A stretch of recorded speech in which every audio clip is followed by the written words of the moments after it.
Hi, everybody. Today we're honored to have Michael Dawson with us. He's joining us from across the pond, as they say, from the picturesque landscapes of Normandy, France. Michael's journey is one of profound transformation. Despite achieving success in the fast paced world of sales, he made a life altering choice to walk away from his lucrative career to pursue a deeper sense of purpose as a youth worker. Today, we'll unravel the events that led him to this major life decision, exploring how his personal upbringing profoundly influenced his desire to make a difference in the lives of young people. Driven by a deep seated belief in the transformative power of mentorship, Michael is on a mission to pay forward the support he received from youth workers who changed the trajectory of his own life. As an author, podcast host, and youth worker training content producer, he channels his passion for storytelling and advocacy into his work. I'm really excited to dive into his inspiring narrative and uncover how his dedication to youth work is not only fulfilling his own purpose, but also leaving a lasting mark on the next generation. Michael, welcome to the Passionate Youth Worker podcast. Thank you. I'm so honored to be here, especially amongst some of the guests that you've had, that I've been listening to recently. So it's a real buzz. I'm really pleased. Thank you. Well, I'm super excited to have you, and I'm just super excited to get going. So are you ready to dive in? I am. Let's go. Let's do it. Michael, during my introduction, I kind of revealed that you made this huge decision at some point in your life to leave this lucrative world of sales and become a youth worker. Dramatic change.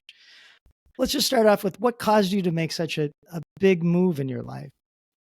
I don't know whether the question that we ask ourselves about what we would love to do, given no limitations and given that we weren't going to get paid for it, ever comes up. It feels quite common. And in this case, it was a family bereavement where I lost someone. It's difficult to say close to me, but it was my mother's sister who was really, really important to me. And it was just one of those moments when I thought, what I'd really like to do.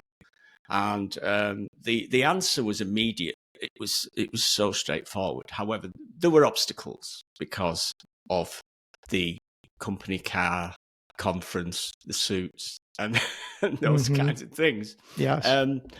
However, that was what led me into the very, very ground of youth work. Never looked back. Loved every minute of it. Wow. And why youth work? Why not get into helping homeless people or, the elderly? What is it about youth work that really pushed you into it? It's a good question, that, because it was so obvious to me. My upbringing was in the care system. That doesn't immediately qualify me to do the job or be good at the job. Sure. But that was where my roots were, plucked from a family, dysfunctional, yes, but put into a children's home amongst people who really wanted to help me survive that really bizarre time. So it was completely natural. Yeah. That makes sense. Well, let's talk about your upbringing and your parents. You described it as kind of dysfunctional. Can you talk a little bit about your family environment when you were younger? Yeah, a poor family. Mother and father never worked. We kind of lived on benefits. That was our lot, if you like.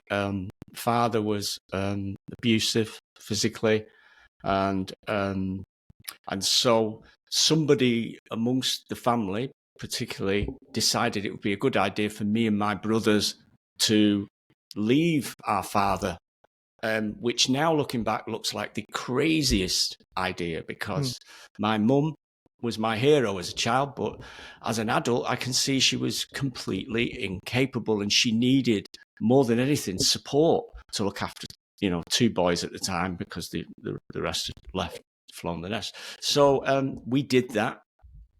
My mother didn't cope with that. We were living in a hotel. So I was frightened. I was left on my own because my mum would leave us for days at a time. So I would take my brother to school and all that kind of thing.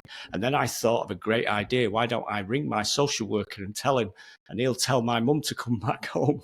Yeah. He didn't. Yeah. He put us in a car and took us into care. And Oh, wow. that was quite a stunning shock to me. And there we were, sat in a children's home that very afternoon, both of us with our rubbish bags with all our possessions in. And that was it. That was me in the world of the care system. That's the quick version. Wow. Yeah. Well, that's quite a story and quite an upheaval in your life.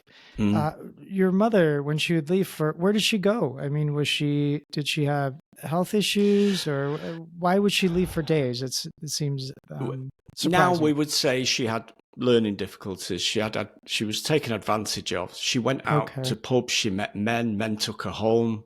They wouldn't encourage her to come back to the hotel. We were staying in a hotel in temporary accommodation. So, of course, she would come back every few days and give me £10. I would buy us, some food and keep the whole thing going. And so, yeah, she just really didn't cope, because this is not a woman that went to pubs or met men or did any of those things. But she was really taking advantage of, I think. And so she struggled. And then, if you must know, we were taken to this house, and I can remember my social worker saying to her, "I'm taking these children off you. And if you contest it, I will take you to court." I remember standing behind the sofa thinking, that wasn't the plan. That wasn't my plan. And my mother was intimidated. She signed. We got back in his car and off we went. And yeah, and I was going to digress then and say, working in later years, working in a service that kept children at home was amazing. One of the best jobs I've ever had.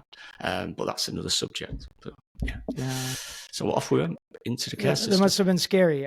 Can you recall? I mean, how old were you when this happened? When this person took you away from your mother? I must have been 11-ish, 11, 12, I would say. Early days of secondary school. So it was frightening.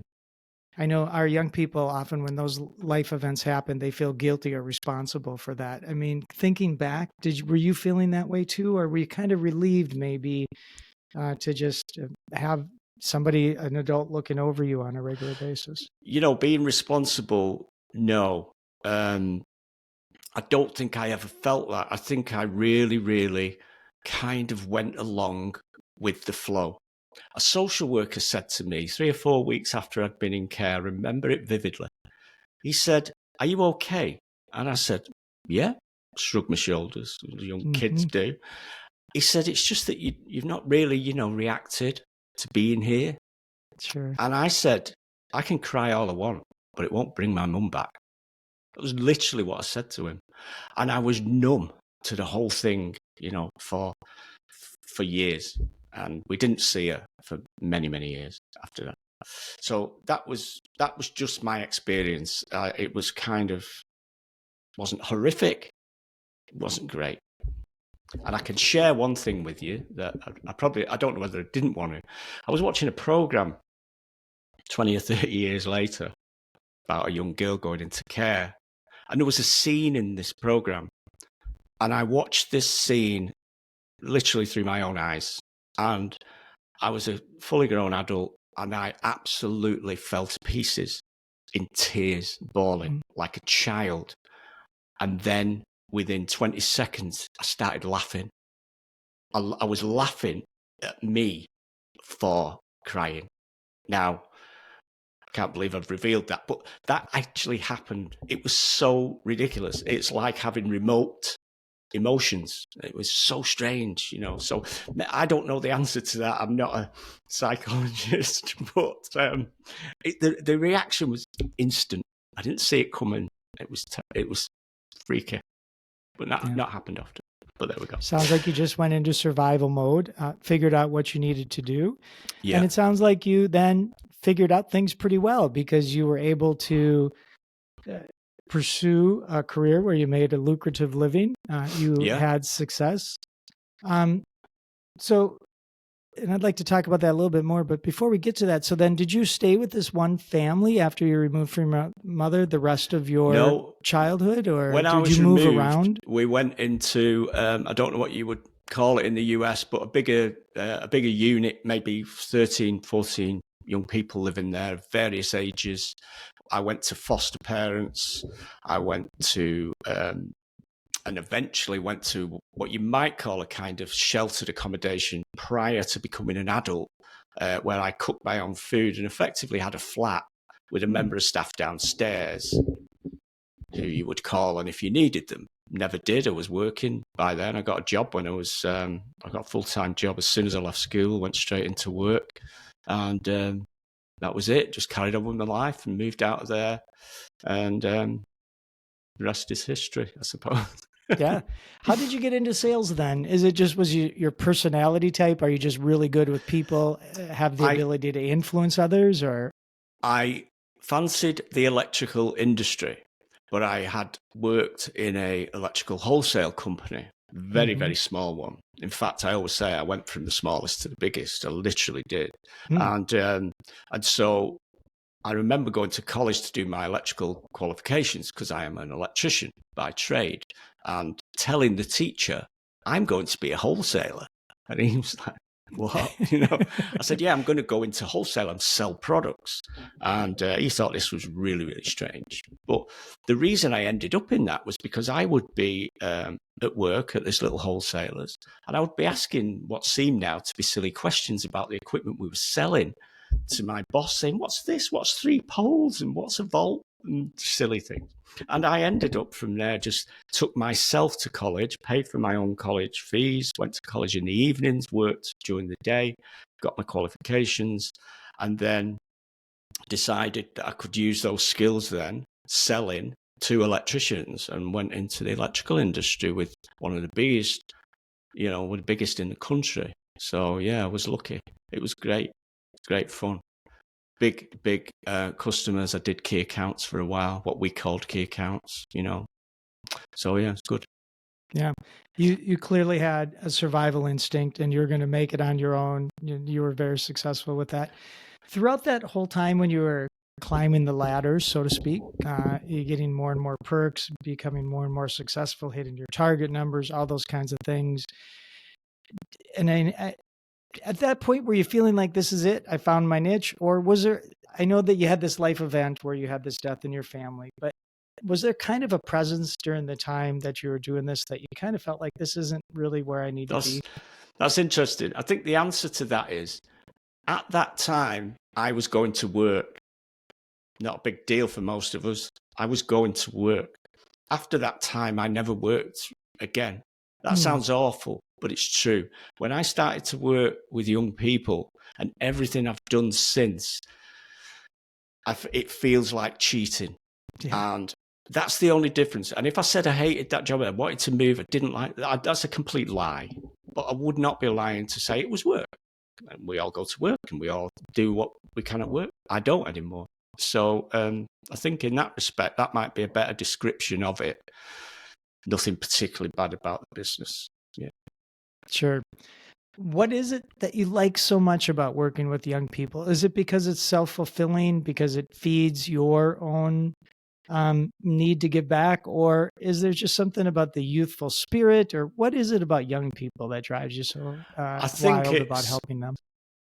It's not something I've ever really thought too much about. But I think it's about I love the sense of fun.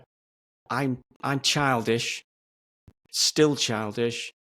I think I said about my school report, my final school report said, when Michael learns to curb his sense of humour, he'll grow into a mature young man. Oh. And I don't think that ever happened. And I loved working with young people and the sense of fun. And also I related to them and I loved their resilience. The resilience is incredible for young people, just like it was with me and my brother. They just flow into that. And the mischief, as well. I always felt that we just should be so forgiving of that. I was very, very mischievous with the staff. And years later, I think I assessed it in my own mind and thought, I think it was guilt-free. You were staff. You don't love me. You're not my parents.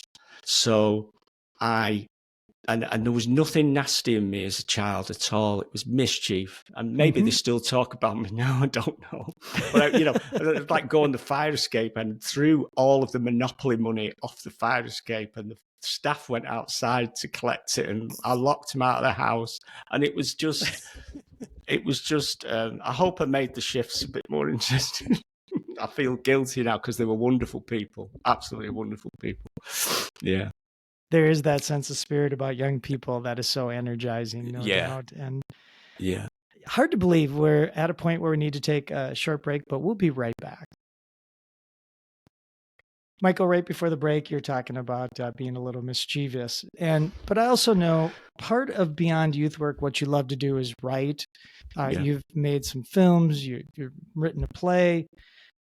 So there's a really creative side to you that comes along with being mischievous, I think. Yeah. So how does that creative side of you come into your youth work? How do you bring that aspect of you into your support of young people? I suppose if we call the youth work that I did then, I used to do things like it was the technical aspect because I was quite a geeky person. As you know, I've got the training course now, which is all built around video and that kind of thing. But in the old days, I used to go to our service and say we should have a website. And I can do this little thing where we can tour around, and I'm working with young people. I worked for this amazing service. We had such great facilities, and we designed and built a big kind of, you might call it a playroom, where we had chalk and paint, and we would go in and do these creative projects. I used to create treasure hunts. We created this amazing treasure hunt in a local park. We brought a load of families in, and I mean, I'm answering that question as I go because it's not a question I've ever asked myself. But yeah, we used to design and build these little programs for the young people and the families to engage them in the services. So I suppose there's that, and there's kind of the technical skills that all come together into one. And I think that's my best answer, really, for that. Yeah. Well, I think that is a good answer because it does take a lot of creativity and intuition, I think, to be able to support young people and to navigate and go with the flow. And I want to ask you a little deeper question, if I can. So it seems to me like part of your journey into supporting young people is just part of your own self-growth, part of your journey into your life. And I've been playing with the idea that youth work is really a way for people to grow themselves. And you just, if you get into this and you're really good at it, it's really about focusing on your own self-growth and understanding your own life experiences and what that means to you. And you just do that by being a youth worker. Yeah. And I'm wondering, like, how much of your enjoyment that you get from working with young people is somewhat self-fulfilling. And I don't mean that in a selfish sort of way, but I just mean in a realistic sort of way. Yeah, I do mean it in a selfish way, I think. It saved my life, in honesty. I didn't know it at the time, but if you imagine as a young man that brought everything along, I was just a guy. I thought I was kind of this average guy. But when I got into the care service, I was an absolute geek. I was reading books on change therapies, NLP, doing every single course. Boys and Girls Welfare Society employed me, and I did all of their courses. They had no more to give to me. I was absolutely passionate about this. And the more I worked, the more I read, the more I could kind of see myself and say, you're not really free of this at all, and you thought you were. And so, yeah, it's a fantastic question, that, because in reality, I wouldn't be who I am today. That's just true, that I wouldn't be who I am today because I don't know whether I would have really got away. And I think one of the key things was a quote from a book called The Structure of Magic by Richard Bandler, which said, "I had a terrible childhood and once is enough." And that blew my mind. I was like, oh yeah, I can decide that that's finished. And I did. And so, yeah, I'm glad you asked me that. It's a great question. And it's true. Going into that area saved me, I think. Yeah. I don't think we think about that enough. This gift that we all have as youth workers is really just a gift to ourselves to explore who we are and be very self-reflective, because young people don't give you the option to not be self-reflective, right? Yeah. They'll challenge you. They'll throw the Monopoly money off of the fire escape and make you go pick it up. And you wonder, why am I doing this work? Yes, right? This is not a job. Yeah, that's right. Right. Yeah. Well, that's great. And I know now you've geeked out and you've learned so much, and you become very skillful at supporting young people, that you're now taking that to the next level and trying to use your ability as a writer and a videographer and all those things that you do to share that knowledge with other people. And I know you are about ready to launch something that is, I think, going to be really helpful to other people. I think it's called the Solution Toolkit. Yeah. Is that right? Can you tell us a little bit about that, and then why you're doing that? Well, I suppose the one-line version is I believe it's a framework for working with young people in residential care. Okay. I don't believe there is one at the moment. And I've put this together into a team structure of video lessons where, rather than being academic and diagnostic and all those kinds of things, all this does is offers some of these amazing change therapies to residential workers and says, what do you think of that? Could we adapt that into what you do? And I think that's probably the best description of what that is. So the whole thing is designed to be done together as a team and followed as a very principle based. So yeah, it's there on the website. It's free to play with and have a look at and see if you agree. Really, if you agree with me as a residential worker that this might be a good idea. It's a little bit. It sounds like a very innovative idea to put a framework together. And I think our field is somewhat missing the kind of the overarching strategy for a lot of this work. A lot of it is always just knee jerk and everybody kind of doing their own thing. But and is that through the Action Factory Publishing? Is that where people could find that? Or? Yeah, the website is theactionfactory.com with the word the. Got it. Yeah, it's nice and easy. That. We'll put a link to that in the show notes if other people who work in residential care would like to take a look at that and see if it'd be beneficial for them, because I think that it very well could be. So what do you hope to accomplish with that? So you're supporting young people, now you're trying to give back. What would be the ultimate goal of you?